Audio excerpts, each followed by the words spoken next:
You ask Tiger to solve.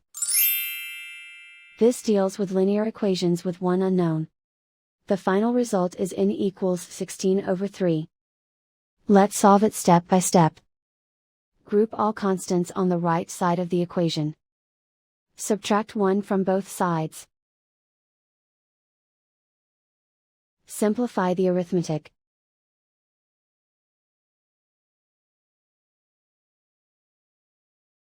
Isolate the n. Multiply both sides by inverse fraction 4/3.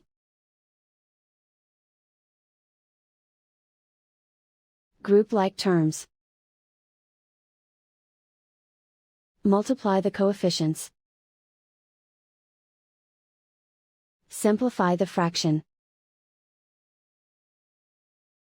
Multiply the fractions. Simplify the arithmetic. And so the final result is n equals 16/3.